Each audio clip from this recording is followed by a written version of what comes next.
welcome to Cracking the Code, the revenue code.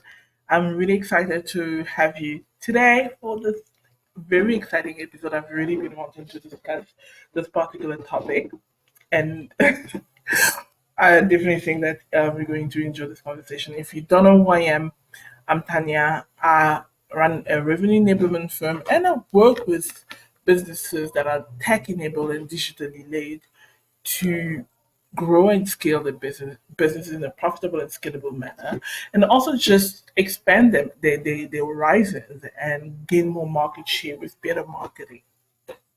So one of the reasons I wanted to discuss this is because in the last episode, that will be episode 75, I spoke about the values of death of businesses for a lot of the companies that we work with. And I wanted to maybe um, kind of dig a little bit deeper on this particular subject. So today we kind of are going to deep dive into what I would call the labyrinth of business growth and start dissecting the hurdles and stalls that a lot of consulting, coaching, advisory, tech enabled businesses, to be frank, and even manufacturing companies, because I think we've had a couple of consultations with manufacturing companies that had the same issue. So we're going to be discussing what stole your journey to success and actually to scale. And I'm really going to be shining a spotlight on those pesky revenue plateaus that usually keep a lot of business owners spinning their wheels, stuck in the trenches, while they seem to see, okay, they see their competitors like zip ahead and they keep wondering, like, why is that? Why is it that they are struggling and those ones seem to have figured it out? And I'm actually going to tell you what you should be looking at as the particular issue that you may be facing that the your competitors might have solved for. And you are I would say that this is an episode for you if you found yourself hustling day in and day out, pouring your heart and soul into your business, but no matter how hard you grind, you are stuck in the same revenue rut and you keep banging your head against a brick wall, hoping for a breakthrough, but only ending up with a headache. So the clients that we have worked with and that we've consulted with often had this issue. And like I alluded to in the last time, stuck between 250 to $500,000 or 1 million to 3 million. And here's the thing: on in the online business space, this is not the case for tech startups that we work with, but specifically for online businesses, you see the coaching, the consulting agency, digitally led businesses that you often see that are very popular. The whole concept of having a seven figures business is very popularized. You see a lot of coaches everywhere telling you, I'm going to help you build a seven figure business, I'm going to help you um, build a seven coaching business, a seven figure course, like insert whatever type of business. The one problem that a lot that I have this concept most of the time that I have been kind of like, I would say, blowing my horns on for the past 2 years, I would say, has often been that it's deceptive. Not deceptive in the fact that they're trying to deceive you for money or something, but deceptive for the fact that when what they are talking about is primarily revenue. And I have gotten to a stage in my life after seeing under the hood of a number, like, and I mean a number. I'm not gonna say 1,000 because I've not counted, but at least a few hundreds to say with the maximum conviction that revenue is a metric that is deceptive. Because I have seen seven figure businesses that make no money. So they grew their business, then leverage the same strategies that they used to grow to scale the business. So now they maybe acquire a client, the client pays them $2,500, $3,000, $5,000, but it takes them $5,500 to service the client, and then the client churns. See, there is this specific issue where you find that businesses are at a certain place in their life cycle where they tend to be stagnant. And I've observed a couple of things, right?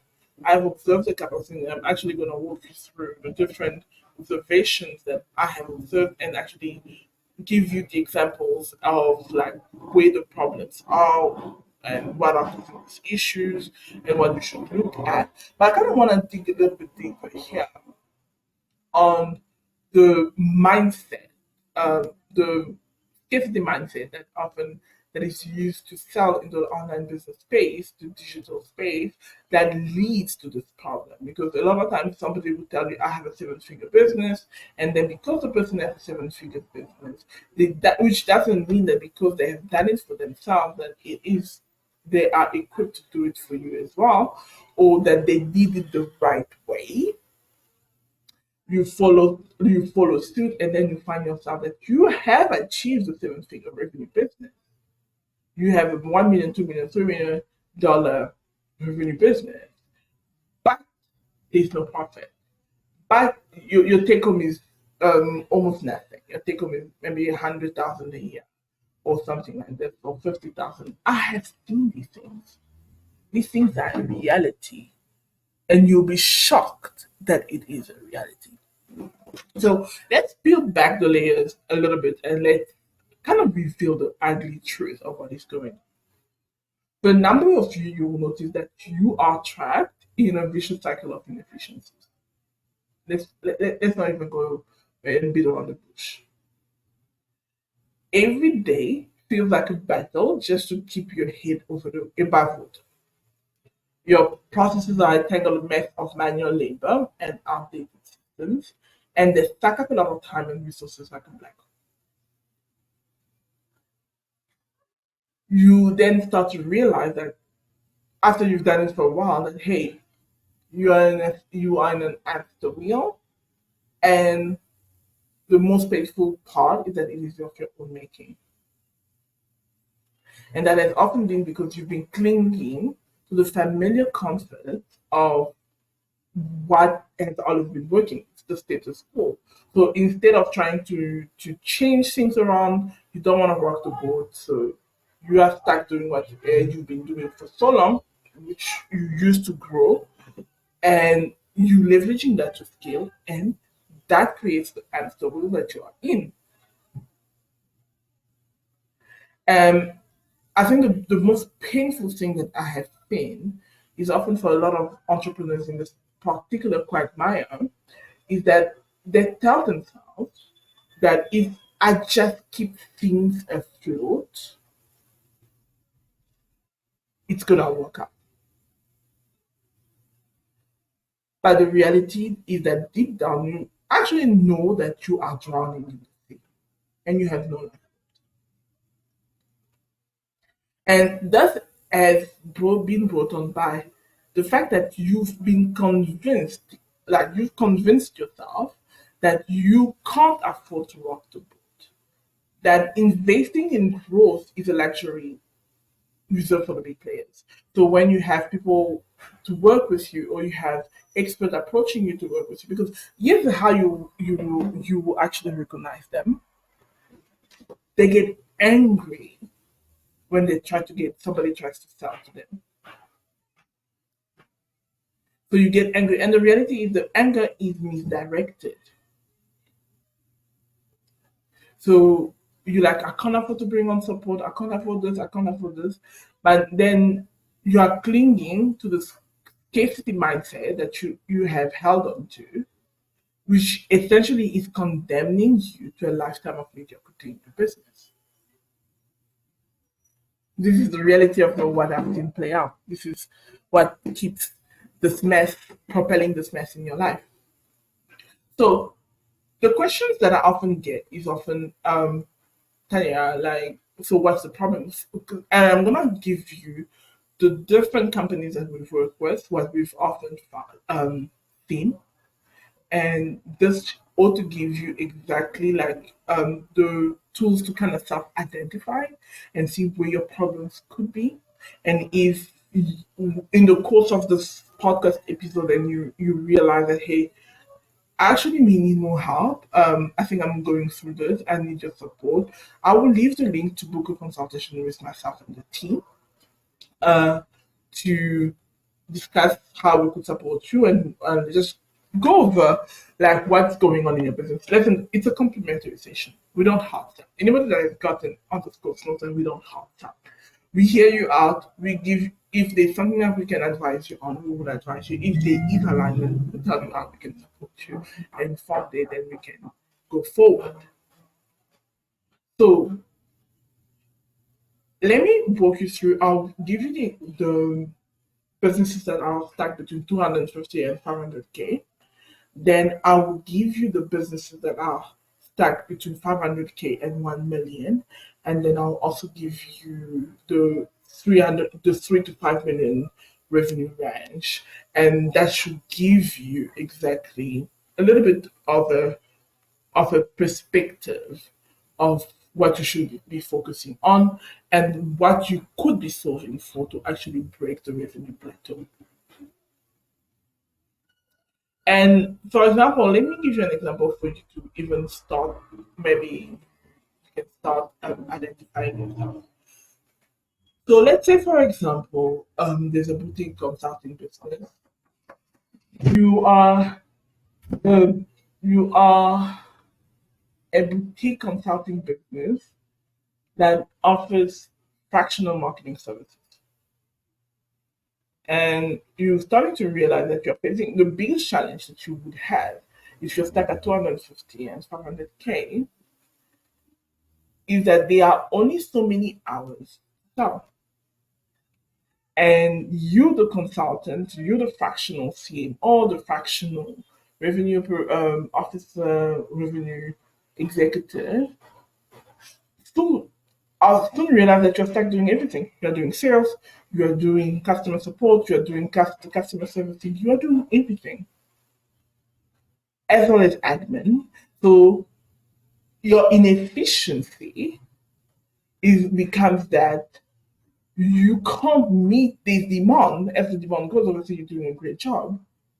You can't meet client needs. You can't meet the market needs efficiently because you're either going to have to compromise quality if you want to take on more clients, and that will end up with churn.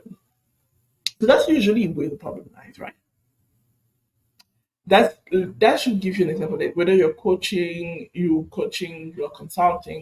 you're an agency, um, you are offering SaaS services, you bootstrap. This will often be the where your inefficiency is, especially if you build the products and services yourself.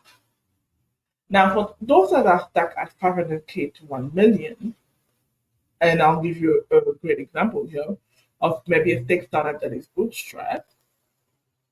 And let's say, for example, for simplicity sake, you maybe have a productivity app. You have a productivity app that you've created.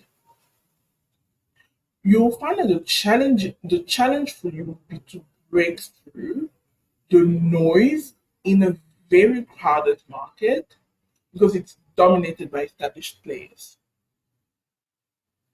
So you have a solid product, a really solid product, and your people love it. So that's why you've gotten to the 500K to 1 million range. But because the market is noisy, you're struggling to effectively reach and engage your target audience, which actually hinders your growth.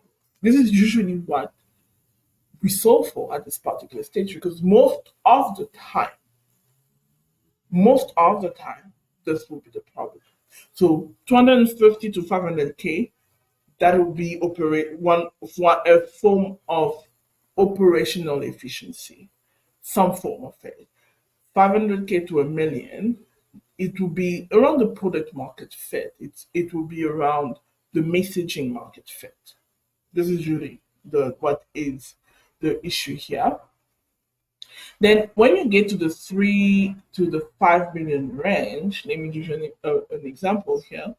let's say a manufacturing company, one of the key issues here would be that you are experiencing the normal growing pains because as you expand your product line, you need to enter new markets. So with that increased demand, you now also start facing again operational efficiency issues.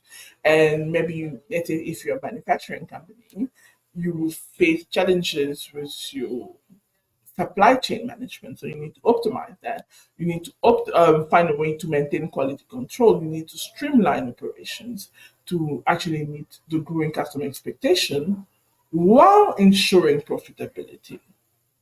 So whereas with the 250 to 500K, you still have it's still operational, but at the 3 and 5 million mark, you need to not only ensure operational efficiency, there's also the profitability. So you actually may ask yourself, so tell you like what's the cause of this? What's leading to this? What's creating this mess? And I'll give you these in accordance to the stages that you're in. At the 250K to 500K revenue plateau range, what are usually the main culprits for you is often you are over relying on manual processes. Your processes have not been yet standardized. You maybe don't have the right SOPs in place, you don't have the right processes in place, right? Because here's something I love how one of my mentors put it. At the 250K to 500K, it's processes. At the 3 to 5 million mark, revenue mark, it is systems. So there's a nuance there. A system can operate without anybody. It's automate. It has a form of this works and it works, right? Processes is a little bit different. So your processes are still very much manual. There's no automation. You haven't invested in automation to allow you to scale up your production facilities. And one of the other culprits I've often found is you fail to prioritize strategic planning and resource allocation for growth. That's usually the biggest problem here. Then the other issue, which I think is baffling, it's often that you do not have you do not invest enough and you have insufficient marketing efforts to actually expand your customer base and increase sales. Those are usually the issues, the problems that I've noticed. And here's how you can maybe diagnose that you're having problems. You will notice that you experiencing bottlenecks in your production. So that those are leading to delays in fulfilling orders. Satisfaction is a problem.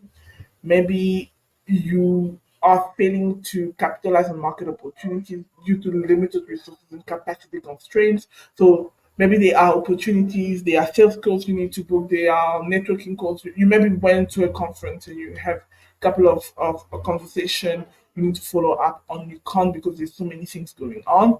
So those fall through. That's usually a great sign that there's a problem. And the telltale sign of anything when we're talking about revenue plateau, obviously, slow revenue growth, your profit is not growing and it's stagnant. So you've had initial success in the market, your market penetration, and people loved your products, people loved your services, but right now it's very much stagnant. So that's usually very much indicator that there's a problem at hand and needs to be fixed. So I'll pause here. This is for those stuck at 250 to 500K. I want you to think through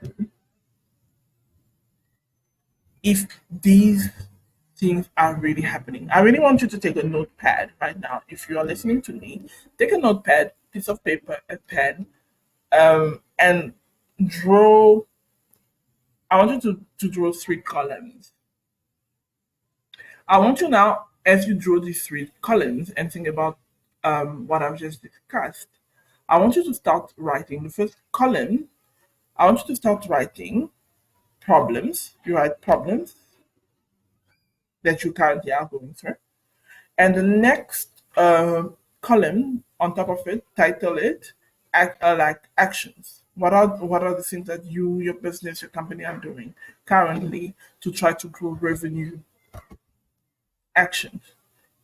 And then in the third column, I want you to start poking holes at it, and I want you to title that mindset. I want you to now be free with yourself because I'm not in the room. Nobody's in the room with you. I want you to really start asking yourself, why am I doing the actions that I'm doing right now? What am I trying to achieve?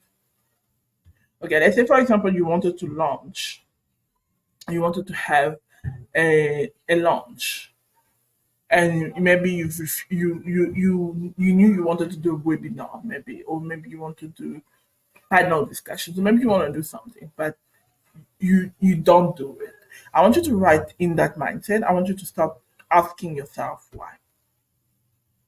Because when you write the belief that you hold and you compare that to the actions that you're doing, you will actually realize that you've created a problem. Because let's say, for example, you wanted to launch, you're telling yourself, I can't launch. I'm really bad at videos. I'm really bad at speaking.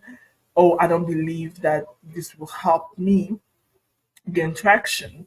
So what happens is you're not gonna do the launch. You're not gonna maybe launch the podcast because you don't believe content, for example, works.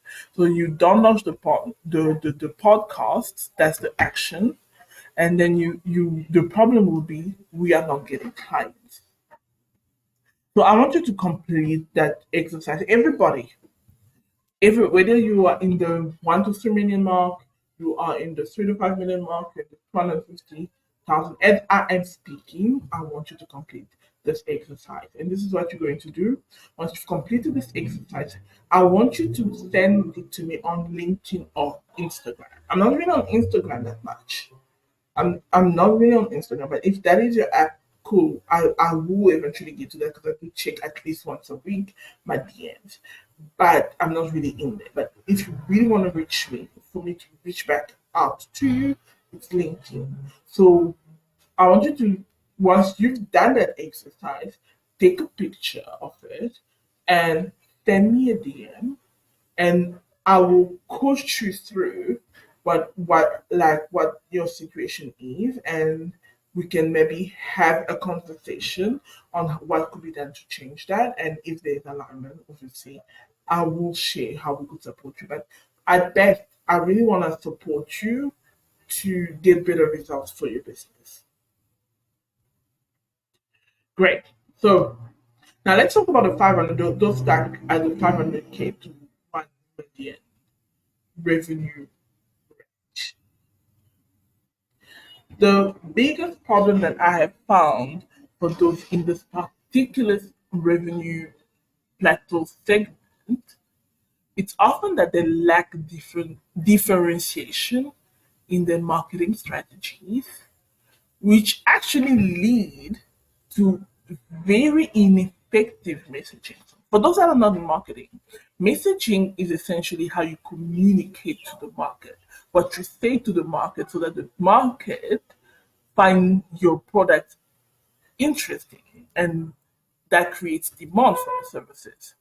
So for me, what I've realized is that when there's a lack of differentiation in the marketing strategies, it leads to very ineffective messaging and also positioning in the market. So people maybe see you as an alternative to something. They see, oh, I don't need it. I can go with this one. So an interesting fact here, I know I'm going to go a little bit off topic. For example, when we speak with different SMEs, because I recently worked on a campaign for an event, and I took the time to speak to a couple of SMEs. People, for example, were very except for those like are in tech. Ironically, when you exist in the tech ecosystem, I believe we are in a bubble of our own. But when you start speaking to people that are not in those spectrums, you start to realize that, for example, companies like Paystack and Plateaus do not have the brand equity that they would love to believe because people were really indifferent about working with them. People were still using their own bags. So they had very little market share in the SME space. So for those, let's say in the 500K, let's get back to our conversations.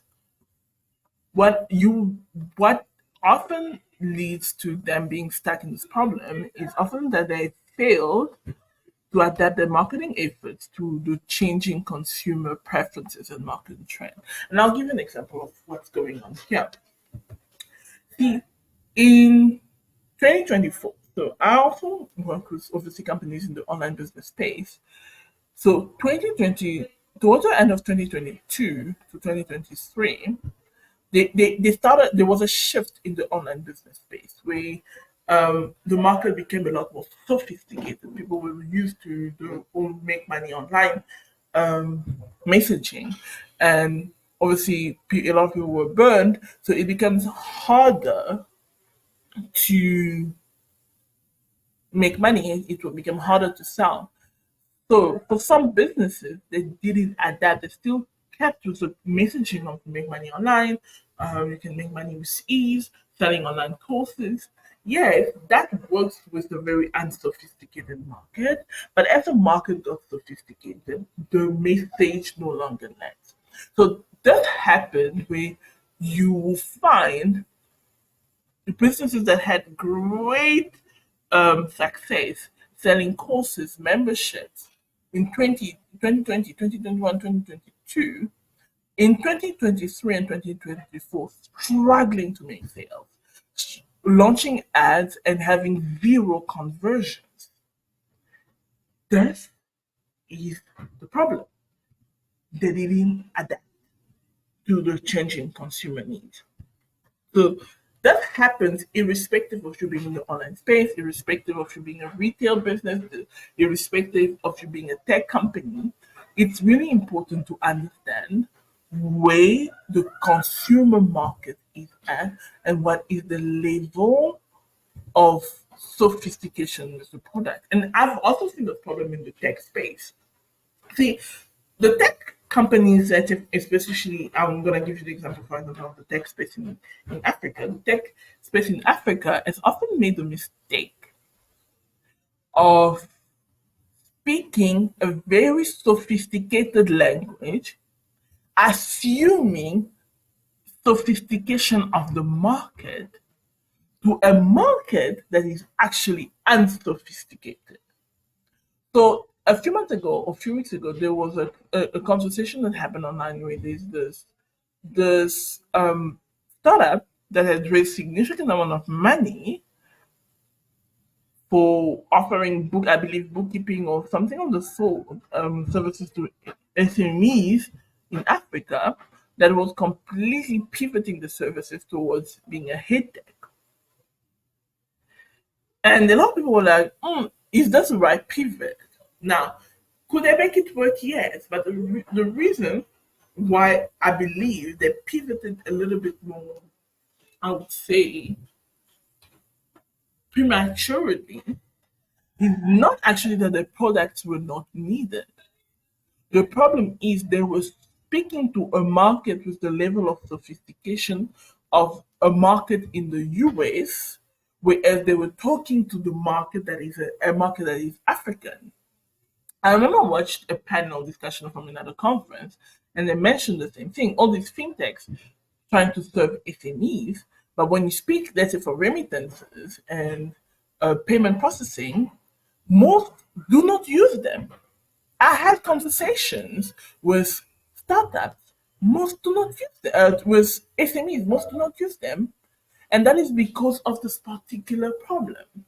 And most of them think that changing the market segment that they go after will help, but the problem is it will still not help if you do not understand the psychographic and not the demographic, the psychographic and behavior of your customers or potential customers. So that there's that, and then there's of course then you find like the whole you will find that they underinvest a lot, or you may have underinvested in sales and marketing infrastructures to support growth and customer acquisition effort. Now, I know I'm gonna go on a little bit of a rant, and I know you've been here for a minute, maybe. Yeah, I think I've been talking for close to 30 minutes. Listen, for some reason, a lot of businesses and startups tend to believe that investing in marketing and sales, whether it is an infrastructure, whether it is market research, is a waste of money. Even that lack of investment is the actual reason why they do not get the results that they want to get. They want to get.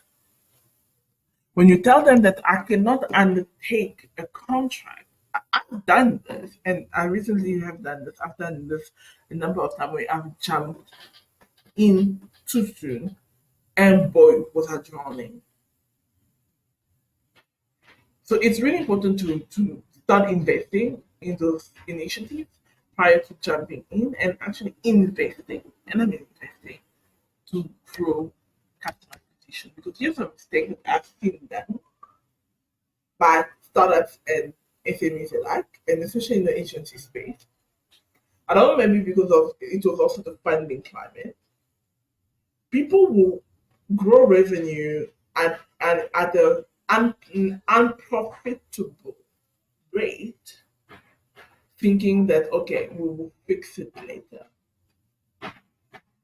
For tech companies, obviously, raising funding is a crutch that allows them to do that. For a lot of SMEs, small, medium-sized businesses, they can't do that. They can't afford to do that because you go out of business if there's no profit.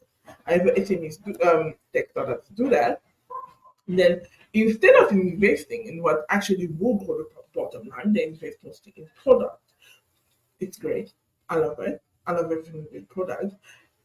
It's really important. But what happens is that you have a great product and nobody is adopting it. People are not adopting it at the rate that you need it to adopt it. Do you need them to adopt it? Or they're not buying. And it comes down to that underinvestment. Then underinvestment in getting the right structure to ensure that sales and marketing and customer support can share data. The underinvestment into market research to ensure that you actually have the voice of the market, so you can actually speak the language that they need you to speak, so that they can actually see that you are for them. That's the problem. That's the main problem. And finally, three, you need to acquire clients that makes you profitable. So how do you recognize this? I want you to help you recognize this. If you're at the stage and you're like, okay, you've been talking to me, you've been preaching to me, you'll notice that you have low brand visibility and awareness amongst your target audience, which results in sluggish sales growth. See, I mentioned earlier where I spoke to SMEs around Flutterwave, around Paystack, and most of them were not using them and were not even aware that they could use them. That's the sign. And I know they are not at 1 million or 3 million, but obviously, you get what I'm trying to mean. That is the problem that they would have if they're facing this problem. Then the main issue is that there is a lack of differentiation, and the marketing effort is not taking account of the consumer behavior, and they've underinvested in the support for growth in that manner. You will also notice that they've had you might have noticed difficulty in converting leads into customers due to ineffective sales processes or a lack of compelling value proposition. This speak to most. I've spoken to a number of people that have signed up for, let's say, um, African fintech products. Same. This is the problem. This is the problem. You're not activating leads if you're a platform. This is the problem when they are stuck at being maybe the free trial and they're not converting. This is the problem if people are downloading your lead magnet, and they are not booking calls. This is the problem if you are having sales conversations and they are not converting at the rate that you desire. And often it's and often it's also because you would have noticed there's increased competition. So because increased competition, there's low visibility and very difficulties great difficulties in differentiating yourself. Hey my gosh, English. Now I wanna tackle, I know it's a minute here, but I wanna tackle um the biggest problems, the mindset issues that you've you're probably going through. But this is actually what I've noticed. You may not recognize everything as you, but you may recognize some of it. But I want you to do this exercise as well. Like I mentioned before, the three columns: problems, the actions that you're taking in your business, and your mindset around them. But the most common beliefs that I've noticed has often been that you, you believe that your products or services speaks for themselves, so you do not have to market or sell. So because of that, you believe that you don't need to invest heavily in marketing. The most pesky next set of beliefs that I've seen that are damaging to your revenue and actually your profit is this thought that you've always done things this way and it's worked fine until now. I don't know if you recognize yourself, but this is very common, the most common. And the third one that has often kept a lot of businesses stuck till this day, 3 years from now they'll still be in this particular place, is that investing in sales and marketing is risky. I'll rather focus on product development and the product will speak for itself. This is why you're stuck between 1 to 3 million. This is why. Now I want you, as you're writing your own reason. I don't want you to just write what I said, but I think I've given you enough food for thought to think it through. I want you to write and really write what you think, what you believe, and then the drill. Send it to me. And if so far what I'm saying that is really hitting home, close to home, and you want to have a conversation, book a conversation with myself and the team via the description box. We'll be more than happy to touch base, analyze what's going on in your business, and it's a 30-minute call. If we can support you, we'll tell you. If not, we'll still advise you and maybe point you in the best direction. So the next one is obviously the most popular one. I think the one that you may be wondering is the 3 to 5 million revenue range. This is the last one, actually. Whew. That's something, right? We've been here for a minute already. I didn't think that they'd be long, but obviously, hopefully, you're sticking with me. This is a very important conversation. The number one problem is inadequate investment in operational efficiency and scalability. This is usually what you're doing. You're not investing in your operational efficiency and scalability, which actually results in the production inefficiencies and increased costs associated that eats at your profit. Secondly, you failed to implement robust systems and processes to manage the growing complexity and demand of your business. This is why. Remember in the last episode I mentioned that when you push through about like the 1 to 3 million mark, when you try to push through, you feel like the business is about to implode. This is the main reason why. And the other one is that you're very much reactive. You react to the market instead of anticipating the market and addressing the challenges.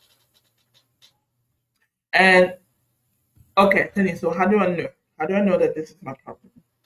You will notice that you have strained resources and infrastructures, which causes you to be unable to keep pace with the escalating demand of your business, which leads to fulfillment delays and quality issues. You can't manage inventory, your teams, there's a problem there, there's a lot of disruption there, there's increased overhead costs. And the worst of it all is that you'll notice a declining profit margin despite revenue growth. When you see that, this is often due to inefficiencies and escalating operational costs. This is the main problem. When you look at this, when you see these symptoms, that should tell you that you having an operational efficiency problem that comes with your scalability, your scalability systems. And this has been caused by your we'll figure it out as we go along attitude.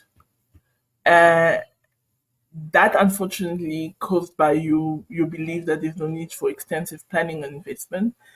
That's what got you here. And the other culprit for getting you here is obviously, I think I've spoken about this a couple of times. It's scaling too quickly, and that usually compromises a business ability to maintain quality and customer satisfaction. But the worst of it all, I believe, is when a business owner or its management, its leadership team believes that they are too small to implement any form of sophisticated systems and processes, and they will deal with it later. And oh, we have other things to do. Well, then it starts to hit your profit.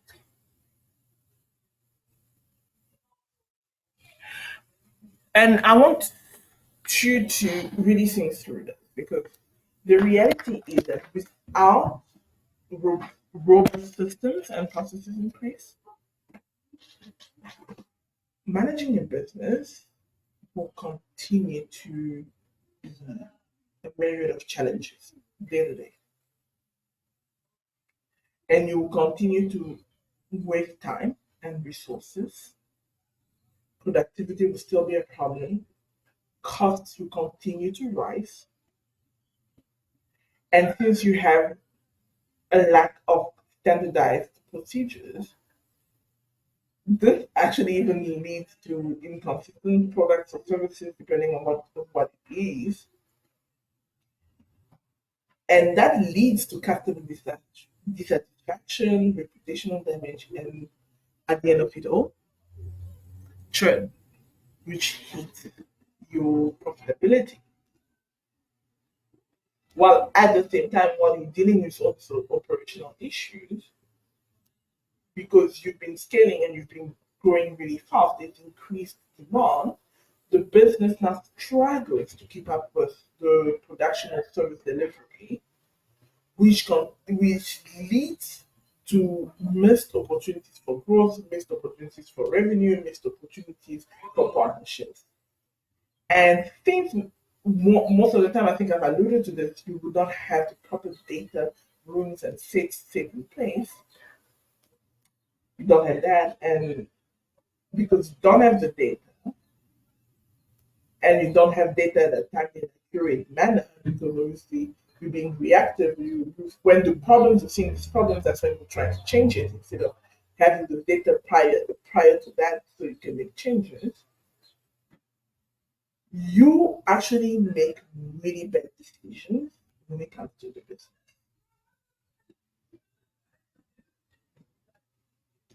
And I'll tell you this because we've been here with a client of ours, I'm not gonna name her, but she owns a small business, she owns a coaching business. And the reality is that just like you, she was really struggling to break free from stagnation. For years, she really toiled away in outer obscurity from you. She was pouring her blood, her sweat, her tears into her business, and she had very little to show. And this is when she actually made the decision to change everything. She decided to invest in herself, in her services, and we started working together. And that's some of the tactical insight that we brought and the proven strategies that we implemented that transformed the business from struggling into really being a business that now operates efficiently and effectively and profitably, which is the most important thing. And I want you to think, is that what would you like your business to be like? What would you like your business to be like in the next 3 years? What would you like to have achieved in the next couple of years, in the next 12 months, in the next 18 months? Where do you want it to be? So we walked through quite an interesting journey. I've told you about all the difficulties that you're currently experiencing. Oh my gosh. Yeah, this place can be noisy. But in a nutshell, what I want to demonstrate is that at each level, you'd have noticed that you are slaying a different demon. You are slaying a different dragon. It's not the same dragon that you're fighting. And that's why I really want you as a business owner to be aware of that as you're trying to grow and scale your business. The problem is not the growth, you attempting to grow your business, and then you're saying that having a big business is a problem. The problem is, are you tackling the right problem? Are you trying to slay the right dragon for the stage of the business that you are in? That is a very important question. So as you work looking at the actions, and I want you to look at the list that you've created, and I hope that you've been honest with yourself. Are you currently tackling the right dragon? Given what I have said. Obviously, this is more of a standardized thing, conversation. So if you want me to really, me or my team to take a look at your business and help you identify what are the issues, so book a consultation. Obviously, then we will speak specifically of your business. That if you're trying to self-identify right now, are you tackling the right demon? Because you might be trying to kill the wrong dragon. You're chasing your tail, trying to slay a dragon that you should be slaying at the stage of the business that you are. So as we wrap up here, I want you to imagine, if you will, a world where your business is running like a well-oiled machine, where every dollar spent brings a return beyond your wildest dreams. I want you to picture yourself waking up each morning with a sense of purpose and direction, knowing that you are on the path to greatness. I want you to imagine that if that was your future, how would that make you feel? If that was the business that you now could step into and say, wave goodbye to this mess that you're currently in, how would that feel? Now, I want you to imagine if 3 years from now, instead of that business I just described, you are still stuck in the same mess that you're currently in. How would that feel? What is your choice? What do you want your life to look like? in the next 3 years? Is it having a well-oiled machine, or is it your nervous system always being in fight and flee, fight and flight of fight or flight? Pardon me, fight or flight, because you are continuously in survival mode. As you think about that, I want you to decide what is the reality you want to have. And if it's a reality that currently you're not on a path for and you want support to get there, book a consultation. And but what I want you to understand is that when you work with us, or if you make the changes that I've indicated here and you fix this problem, that well-oiled machine where every dollar that you spend brings a return beyond your wildest dreams, that's the future that awaits you. But you need to have the courage to seize it. So, my question to you as we wrap up, what are you waiting for to go after that dream? I want you today to take the first step on your journey to success and join us on this enlightening adventure. And even if you don't work with us, I want you to take the steps to make those changes. So we've come to the end of this podcast episode. If you would please let me know what you thought about it. Leave a review in the comment section if you are watching this on YouTube. Leave a review. Reply to this episode. Let me know what you thought of it on Spotify. Rate this podcast. Share with a friend. Do me a favor. I really would love to grow this podcast. I really need your help. And this is how we can get discovered. Share this podcast with a friend or two. I want you to share it with two friends. Share it on your stories on Instagram and tag me. Connect with me on LinkedIn. I love to chat. I'm so talkative. I think it's a problem at this point. But connect with me. Send me a LinkedIn message and say that, Tanya, listen to this podcast you have installed. I would love to hear from you. Because sometimes when you record this, you're alone in a room and yeah, sometimes you don't feel like people actually pay attention to what you say. So send me that DM, reach out to me, rate, share, and make the changes today to create the business that you. If you're on YouTube, please subscribe. Why are you not subscribed?